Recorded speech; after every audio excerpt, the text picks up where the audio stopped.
यदा यदा हि धर्मस्य ग्लानिर्भवति भारत अभ्युत्थानम् अधर्मस्य तदात्मानं सृजाम्यहम् परित्राणाय साधूनां विनाशाय च दुष्कृतां धर्म संस्थापनार्थाय संभवामि युगे युगे।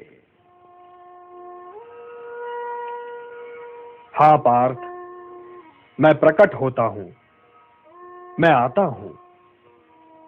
जब जब धर्म की हानि होती है तब तब मैं आता हूं, जब जब अधर्म बढ़ता है तब तब मैं आता हूं। सज्जन लोगों की रक्षा के लिए मैं आता हूं, दुष्टों का विनाश करने के लिए मैं आता हूं, धर्म की स्थापना के लिए मैं आता हूं और युग युग में जन्म लेता हूं। किंतु हे केशव, धर्म की हानि होती ही क्यों है?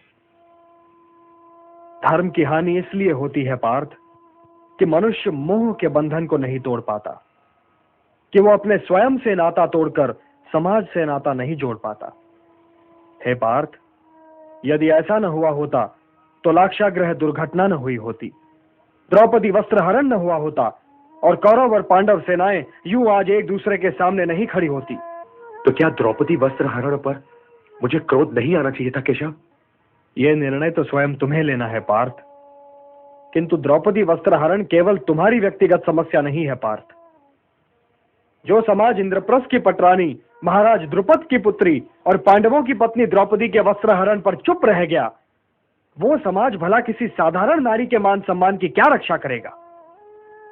द्रौपदी वस्त्रहरण एक सामाजिक समस्या है पार्थ, एक सामाजिक समस्या है, और यह तुम्हारा कर्तव्य है कि तुम उन शक्तियों को नष्ट करने के लिए युद्ध करो जो किसी द्रौपदी का वस्त्रहरण कर सकती हैं।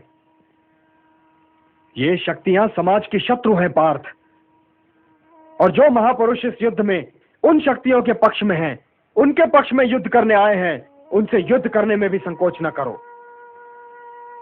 अपने व्यक्तिगत क्रोध और व्यक्तिगत मोह के बंधनों से मुक्त होकर लोक कल्याण के लिए युद्ध करो पार्थ, यही तुम्हारा परम कर्तव्य है। मुझे देखो पार्थ, इस समाज और उसके वर्णों को गुणों और कर्मों के आधार पर स्वयं मैंने रच तो दिया, परंतु इस समाज रचना का फल मैंने कभी नहीं चाहा। इसीलिए कर्ता होते हुए भी मैं अकर्ता हूं, और जो इस रहस्य को समझे पार्थ, वो कभी अपने कर्मों में लिप्त नहीं होगा। न माम कर्माणि लिम्पन्ति न मे कर्म फले स्पृहा इति माम यो भी जानाति कर्म भी न स बध्यते। मुझे कर्म फल की इच्छा नहीं है, जब ही तो कर्म मुझे दूषित नहीं कर पाते। तुम भी निष्काम कर्म करो पार्थ, और अपने कर्म पर अपने निहित स्वार्थ की छाया न पड़ने दो।